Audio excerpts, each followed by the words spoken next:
Bienvenidos al Cuento del Estado, tu ventana semanal para conectar con la realidad política y económica con una perspectiva liberal. Desde el norte y el sur de España somos Íñigo Sagredo y Miguel Enrile, dos ingenieros apasionados por la economía, la política y la libertad, que venimos a explicar por qué no nos creemos el cuento. Es un derecho, no es un privilegio. Y entonces, el que no se pueda pagar la educación, ¿qué? O sea, ¿los pobres no podrían tener educación? ¿Es una cuestión de solo el rico que la pueda pagar? ¿O cómo es esto? Si se invirtiese más dinero en educación, la educación pública sería mejor, Estados Unidos. Y termina la gente que sale de la carrera y entonces tiene una deuda que son de cientos de miles de dólares.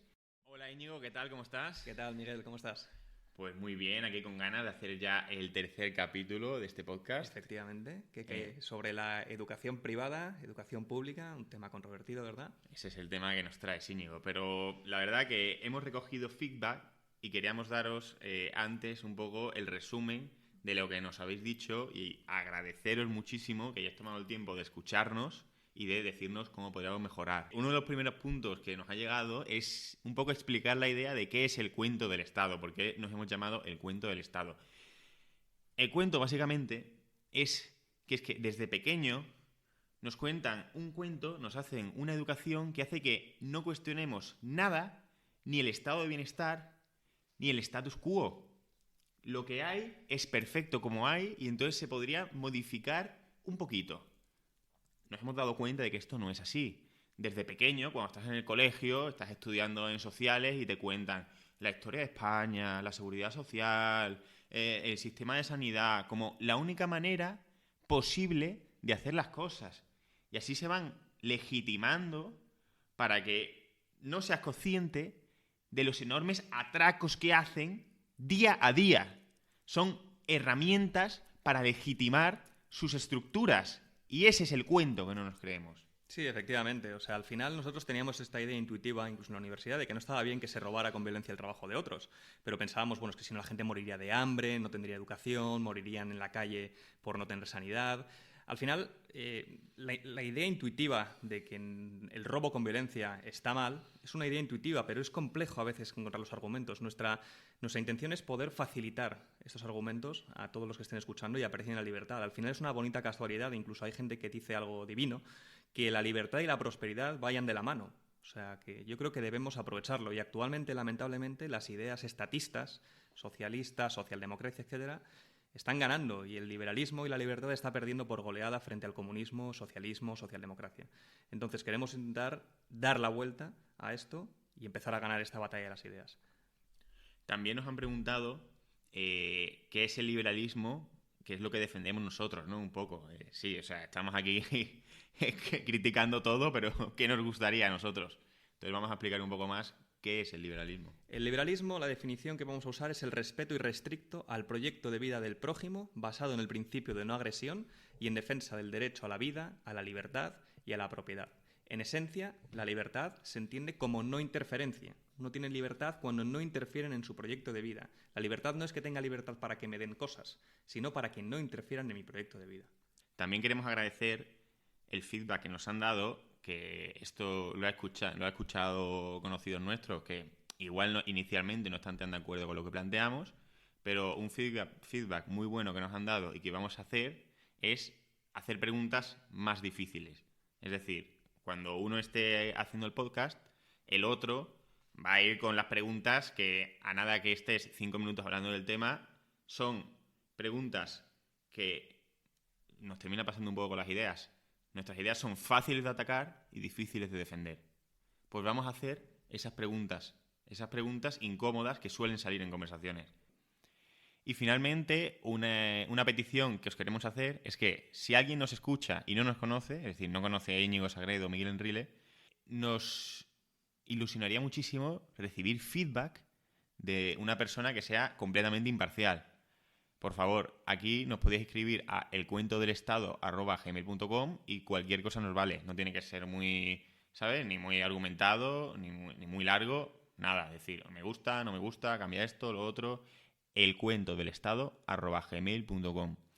Y yo creo que ahora sí, Íñigo, ya podemos empezar con que, bueno, cuéntanos sobre la educación que hay en España. Muy bien, Miguel. Muchas gracias. Pues a ver, en esencia, en España los debates que hay son si educación pública o concertada, pero nunca se habla de la privatización total. Aquí vamos a defender la privatización absoluta de la educación. No debería haber escuelas gestionadas por los políticos, teniendo especialmente en cuenta que los políticos es la profesión de la que menos se fían los españoles, con lo cual no parece muy razonable fiarse de ellos para el desarrollo fundamental de nuestros hijos. En España lo que hay es muy sencillo. Hay educación pública y educación pública plus. O sea, hasta el final la privada está totalmente controlada desde el Estado respecto a qué se puede enseñar o qué no se puede enseñar. La situación ahora mismo es que el Estado la controla prácticamente al 100%, lo que da lugar a situaciones ridículas. Por ejemplo, el 70% de los alumnos en España creen que la PAU debería ser común. 70%. Hablamos de números ya mayores a incluso los cambios constitucionales que requieren un 60%. 70% y, sin embargo, se mantiene separada. Pero bueno, como siempre decimos, no nos creemos el cuento. Los impuestos son el robo violento del tiempo de otras personas. Y si hay alternativas, es importante considerarlas para poder utilizarlas en vez de el robo coactivo que hacen los políticos. Hay bienes públicos sobre los cuales el debate son más complejos, pues por ejemplo el alcantarillado público, las carreteras, pero en el caso de la educación vamos a ver que no solamente la alternativa es posible, sino que es apabullantemente mejor. Cuéntanos un poco sobre la historia de la educación, cómo fue aquí en España. Bueno, en España la educación empieza con la Ley Moyano, la educación pública como se conoce, en el 1857. La primaria era gratuita, aunque tenía un acceso muy limitado. Vamos más adelante, ya después de la Segunda República y el franquismo, en la Constitución de 1938, que será duramente criticada en futuros capítulos, especialmente porque lo consideramos una carta a los Reyes Magos, debido a lo que se incluye allí, pero hay el artículo 27.5 dice que los poderes públicos garantizarán el derecho de todos a la educación mediante una programación general de la enseñanza con participación efectiva de todos los sectores afectados y la creación de centros docentes. A partir de entonces empiezan a aparecer, después de la Constitución, miles de leyes, una por cada político que conquista el poder. Tenemos la LODE de 1965, la LOCSE de 1990, la LOE de 2006, la LOMCE de 2013, la LOE de nuevo, que es la Ley CELA de 2020, y ahora tenemos la LOMLOE de 2021. ¿Por qué tenemos una ley nueva cada poco tiempo? Pues porque, como veremos, la educación esencialmente es una herramienta de adoctrinamiento estatal y, por tanto, cada vez que llega un político nuevo, intenta imponer ese adoctrinamiento estatal. Claro, como has dicho, la educación es un derecho, no es un privilegio. Es decir, no es algo que sea, bueno, pues no, yo me lo puedo pagar, entonces mi hijo va al colegio, no me lo puedo pagar, no va. Bueno, vamos a ver. Que la educación sea un derecho, vamos a centrarnos, yo creo, el debate en la educación primaria, secundaria y bachillerato, todo lo preuniversitario. La educación universitaria es profundamente inmoral que se financie con impuestos. Imaginemos un trabajador de clase obrera que no quiere ir a la universidad, motivos buenos puede llegar a tener, debido a que, como veremos, la calidad no es la mejor. Incluso sus hijos tampoco van a ir a esta universidad. Y sin embargo, estas personas se ven obligadas a financiar a aquellas personas que van a ir a la universidad y van a ver sus ingresos incrementados por mucho. La universidad cuesta, por ejemplo, por persona, a los 4 años, unos 32.000 euros. Entonces coges a un niño de Madrid que tiene su capacidad de financiarse y una persona de clase obrera de Extremadura que es más pobre tiene que financiarle eso para que luego, imaginemos, se vaya a Alemania a trabajar. Esto, como vemos, no parece tener mucho sentido. Incluso hubo debates en su momento sobre si se le tenía que permitir a la gente irse del país si se le ha dado una educación pública. Como vemos, al final, las políticas como tal públicas, esto lo comentaba Milton Friedman, favorecen especialmente a las clases medias y altas frente a las bajas. Al final, todo lo que se convierte en un derecho y que el Estado crea como un derecho se acaba degenerando y se acaba pervirtiendo. Imaginemos, por ejemplo, un caso muy sencillo. Los teléfonos móviles, cuando salieron en su momento los Nokia, estos con teclas que tenían y demás. Imaginemos que en su momento el Estado hubiera dicho, la comunicación móvil es un derecho y, por tanto, tenemos que proveerlo desde el Estado. Tenemos que fabricar nosotros los móviles y distribuirlos a la población. Ahora mismo todos tendríamos derecho al teléfono móvil y lo tendríamos, pero tendríamos el Nokia con teclas. El Estado habría sido incapaz de innovar hasta el punto en el que lo tenemos ahora. Con lo cual, todo lo que se convierte en un derecho se acaba volviendo más caro, más ineficiente y de peor calidad. A fin de cuentas, sin entrar en la parte técnica, moralmente es profundamente injusto que se financie a través del robo la educación. Por ejemplo, tú tienes derecho, no sé, a tener un amigo que vaya contigo a ver el fútbol, por ejemplo. No, obviamente no. ¿Y por qué sí que es justo que cualquier otro ciudadano tenga que dedicar su tiempo de trabajo para que se financien diversas partidas públicas? Esto es totalmente injusto. El derecho no puede ser un robo violento del tiempo de otra persona. Por muy disfrazado que esté esto en dinero, al final es el robo violento de estas personas. Sin embargo, hay una forma mucho menos violenta de ofrecer que la educación sea universal y además muchísimo mejor. Bueno, Íñigo, pero al final, esto que nos has contado que defiendes, la privatización absoluta, lo que haría es que... Y entonces, el que no se pueda pagar la educación, que, o sea, los pobres no podrían tener educación, ¿es una cuestión de solo el rico que la pueda pagar? ¿O cómo es esto? Vamos a ver otros ejemplos similares. La educación y la sanidad normalmente se consideran bienes de primerísima necesidad y por tanto se dice que el Estado tiene que controlarlos. Pero sin embargo, otras cosas como la comida y la ropa también son de primerísima necesidad y no los controla el Estado. ¿Y qué ha pasado con ellos los últimos 100 años? Se ha abaratado muchísimo porque no ha sido monopolizado por el Estado. La educación podría ser muchísimo más barata de como se provee ahora. De hecho, actualmente, el coste por alumno de la pública es más caro que el coste por alumno de la privada. Actualmente, en la pública se pagan unos 6.200 euros al año por alumno. El 70% de ese coste va en salarios y los salarios de los trabajadores como tal, están muy burocratizados. La mitad del tiempo se pasan haciendo gestiones y otros tipos de informes y tramas burocráticas que no tienen que ver con la educación. Si fuera de forma privada, podría abaratarse muchísimo, siendo mucho más eficiente la forma en la que se presta por parte del profesorado, haciendo que su tiempo se dedicase a cosas que sean directamente relacionadas con la enseñanza, etc. Pero de todas formas, podemos hacer lo siguiente. Si queremos y creemos que la educación pública es tan buena, podemos mantenerla, ¿vale? Liberalizando, obviamente, el contenido, y hacemos que los padres que quieran mandar a su hijo a la privada puedan deducirse los 6.200 euros que cuesta cada niño del IRPF. Veríamos ahí cómo, si la educación pública es tan buena, seguro que podría competir perfectamente con la privada, ¿verdad? Y no desaparecería. Claro, pero, a ver, esto al final venga, voy a privatizar la educación, tal. O sea, el problema de la educación es que le faltan recursos y le falta calidad de la educación pública. Si se invirtiese más dinero en educación, la educación pública sería mejor. Bueno, al final, a día de hoy, ya cuesta más que la privada. Es decir, más recursos aún, cuesta más que la privada, cuesta el doble que la concertada. El primer error viene de confundir educación con escolarización. Al final, gran parte de mi educación o de mucha gente se lleva fuera de las aulas y esta, con la tecnología que tenemos hoy, se podría proveer de forma extremadamente barata. Al final, más dinero a la educación parece ser una solución que se da desde todos los sitios, no solo a la educación, sino que se dice a la sanidad, también más dinero, a la ciencia básica, también más dinero, pero la verdad es que no sabemos socialmente cuál sería la cantidad óptima que le tendríamos que dedicar como sociedad a cualquiera de estas partidas. Y la única forma que se tiene esto de descubrir es a través del mercado, a través de los precios y a través de las elecciones libres de las personas.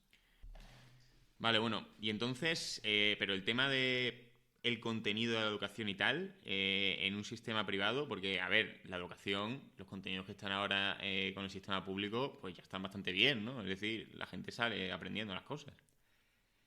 A día de hoy, el modelo es socialista en tanto a que solo hay un único modelo del que es muy, muy difícil desviarse, si quieres tener títulos que sean convalidados por el Estado. Suceden cosas que son por muchos percibidas como terribles. En distintas comunidades autónomas se te obliga a estudiar distintos currículos que a lo mejor hay personas que libremente no querrían. ¿Por qué, por ejemplo, por vivir en el País Vasco se le obliga al hijo de alguien a estudiar euskera cuando podría preferir que estudiase alemán? ¿Por qué no le damos la libertad a esos padres de elegir?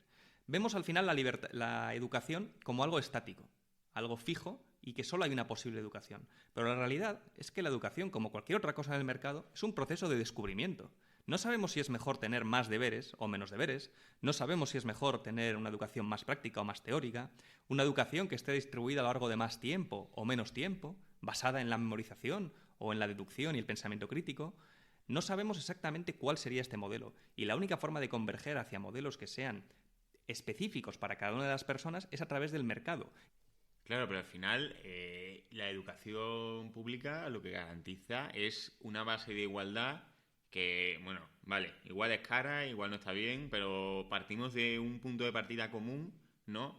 Que evita pues que se prolonguen las desigualdades de que los ricos sean más ricos y todo eso, porque al final el pobre puede estudiar, ¿no? O sea, al final, el problema que mencionas de la movilidad social, a día de hoy ya se da. Es decir, Solamente los muy muy ricos, que pagan primero la pública y luego la privada, que pueden pagar la educación 2 veces, pueden mandar a sus hijos diferentes a los que indica el Estado. A día de hoy existen colegios públicos que son muy buenos y otros públicos que son horribles. Y normalmente el modelo educativo correcto para cada niño puede ser muy diferente. Es decir, hay niños que a lo mejor necesitan, pues como hemos dicho, un modelo más participativo, otro con más deberes, otro con menos.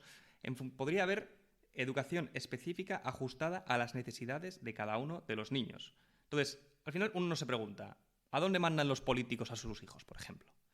Pues podemos ver que los políticos, antes de entrar en política, como por ejemplo Isabel Celaá o Pedro Sánchez, mandaban a sus hijos a los colegios privados. Es decir, Isabel Celaá mandaba a sus hijos a las irlandesas, Pedro Sánchez los mandaba al British Council, ¿y ahora qué sucede? Pues que como tienen que por lo menos aparentar que la educación pública no es terrible, lo que han hecho es crear colegios públicos que son de una altísima calidad. Pero hay otros muchos colegios públicos que no tienen esa calidad. El ejemplo es el Ramiro de Maeztu, que a pesar de ser público está muy bien financiado, tiene unas cuotas muy concretas de los alumnos que puedan entrar y es ahí donde van todos los hijos de políticos, etcétera, que tengan que dar la apariencia de que la pública no es un desastre. Claro, yo aquí la verdad que lo conozco bastante de primera mano porque, bueno, por mi situación personal, yo no soy de Madrid, yo soy de Écija, que es un pueblo de Sevilla. Y entonces yo veo muy bien cómo cuando se habla de educación pública y tal, por lo menos en nuestros ambientes que nos movemos en Madrid, claro, la gente se refiere a la educación pública de Madrid ciudad, que probablemente esté muy financiada y funcione bien. Pero, de verdad, a nada que te vas a un pueblo, te das cuenta de lo que es la educación pública. ¿Qué ocurre en mi pueblo? Pues que el trabajador normal no puede pagar 2 veces la educación. Es decir, no puede pagar la pública y la privada. Y entonces, ¿qué termina sucediendo? Que el trabajador normal está condenado al colegio público que le ha tocado. Y además, ¿qué tengo yo historias para contar una y otra vez? En estos colegios públicos de baja calidad, donde incluso dentro de un mismo pueblo hay diferencias, de decir, este colegio es mejor que el otro y se sabe, y entonces los padres intentan moverse en el padrón para que su hijo pueda ir a tal colegio. Eso es lo que tienen que hacer para poder ir al colegio público que quieren. Y además, yo también conozco historias de primera mano de amigos míos que han ido a esos colegios, que luego por su esfuerzo han conseguido prosperar muchísimo, que dicen, en mi colegio nadie iba por selectividad a historia, porque el profesor de historia no enseñaba. El profesor de historia pasaba 3 kilos de todo, entonces todo el mundo iba a aportar. Y hay una cantidad de historias de profesores que no están motivados, de tal, que no se les puede echar, que son, o sea, de verdad, un grito al cielo de lo malos que son. Y están obligados a ir ahí. Al final, el político impide que los padres de clases medias, clases trabajadoras, puedan mandar a sus hijos a un colegio mejor. Les obligan a hacer cosas extrañas de llevarles a ciertos barrios, que además suelen ser más caros, para que puedan ir a un colegio público en concreto. El político lo que está haciendo es prohibir que los padres puedan mejorar la educación de sus hijos. Otro tema del que se habla mucho es, oye, el precio puede ser más caro, pero ¿qué hay de la calidad? La calidad de la educación pública, como nos solemos ya y como saben los propios políticos que mandan a sus hijos a la privada, es peor que la educación privada. En las pruebas PISA, la educación privada saca 8 puntos más que la educación pública. Por tanto, no solo es más barata, sino que es mejor. Y por tanto, si es más barata y es mejor, ¿por qué hay tanta insistencia desde el aparato político para que sea pública? Pues para que la puedan controlar. Al final, la educación es una forma de lobotomizar a la población cuando es joven y cuando se le puede influir sencillamente. A mí, no sé tú, Miguel, pero en el colegio jamás se discutieron temas como el estado de bienestar, si fuera o no necesario. No se discutieron jamás temas sobre la libertad del individuo frente al Estado. De hecho, en filosofía se da, por ejemplo, a Marx, pero no se da a Mises, que es un gran pensador de las ideas liberales. Y de hecho, en la propia universidad pública, en la carrera de filosofía, los autores austríacos, que son aquellos que velan por la libertad, como Mises, como Hayek, de los que hablaremos en este podcast, ni se mencionan, se ignoran. Vale, pero entonces, vale, venga. Privatizamos todo. Y luego nos damos cuenta de que hay otros sistemas donde es bastante más privado, por ejemplo, vale, las universidades de Estados Unidos. Y determinada gente que sale de la carrera y entonces tiene una deuda que son de cientos de miles de dólares y no consigue encontrar un trabajo y entonces están ya condenados a tener una mega deuda. O sea, ¿eso es lo que propones? Bueno, como ya hemos visto, es profundamente inmoral el hecho de que se le obligue a una persona que no va a consumir una universidad a pagársela a otra persona, porque al final la universidad en principio es una inversión. Pero además no sabemos de nuevo qué valor aporta cada una de las certificaciones. Un programador que hace una FP y que ha aprendido a programar va a ganar muchísimo más dinero que alguien que ha hecho un máster en estudios de género a costa del contribuyente, por ejemplo. El problema viene cuando el Estado hace la homologación de títulos y eligen ellos lo que es un título oficial y lo que no, porque esto luego se refleja en la realidad del mercado. Es decir, que luego cuando tú vas al mercado perteneces a cierto estatus de título y por tanto tienes derecho a ciertos salarios, etcétera. Con lo cual el sistema está viciado desde el origen. El Estado no tendría que ser quien para homologar ningún tipo de título ni decir si unos son mejores que otros, especialmente porque a día de hoy lo que hace es impone su currículum y homologa títulos que no necesariamente son mejores para la realidad del mercado laboral. En esencia, hay que empezar a hacer que la educación refleje la realidad del mercado laboral. Y esto no solo significa estudiar componentes técnicos. La gente se piensa que si esto fuera así, uno iría a educarse no para aprender cosas en general, sino solo para aprender las cosas que le servirían en su trabajo. Esto, sin embargo, vemos que no es así. Las empresas valoran muchísimo perfiles completos y perfiles generalistas que sepan un poco de todo. De hecho, hay un libro que esto lo explica perfectamente, un libro que se titula ¿Por qué los generalistas triunfan en un mundo especializado? Por tanto, a pesar de que la educación sea privada y esté orientada a mejorar las condiciones de entrada de las personas en el mercado y de los alumnos, no hay por qué pensar que esta educación no sería completa. De hecho, todo apunta a que seguiría siendo así. Como hemos explicado, el sistema podría funcionar tal que una persona pudiera dedicar dinero a sus hijos según ellos viesen, hasta una cantidad, por ejemplo, de los 6.200 que cuestan ahora al año, y que si quieren gastar un poco por encima o un poco por debajo, fueran libres. Hay gente que pensaría que esto haría que hubiera padres que no gastasen nada, a pesar de que no tiene mucho sentido porque es 100% deducible de los impuestos. Es decir, preferirían pagar impuestos antes que pagar educación a sus hijos. Ante estos casos pasa igual que con la obligación de los padres para alimentar a sus hijos. Es decir, a día de hoy, si un padre no alimenta a sus hijos, está haciendo dejación de sus funciones como padre. Pasaría exactamente lo mismo en la educación. Esto sí que justificaría una intervención por parte de la sociedad para que ese padre, en el ejemplo de dar de comer a su hijo, le tuviese que dar de comer y con la educación que tuviese la obligación de educarle. Lo que no sabemos es cuál es el mejor modelo de educación y eso no se lo podemos imponer desde el Estado a nadie. Bueno, Íñigo, muchas gracias por habernos hablado de este tema. La verdad que es un tema bastante controvertido, que como solemos decir aquí, da para hablar mucho. Y bueno, entonces, ¿cuál sería la conclusión? ¿Con qué nos vamos de esto? Bueno, yo quiero que cerrar con una cita de Gloria Álvarez, que dice que si sigues esperando que el que te quiere burro y fácil de manipular te dé una buena educación, vas a seguir esperando mucho tiempo. Educación privada y educación libre al 100%. Muchas gracias, Íñigo.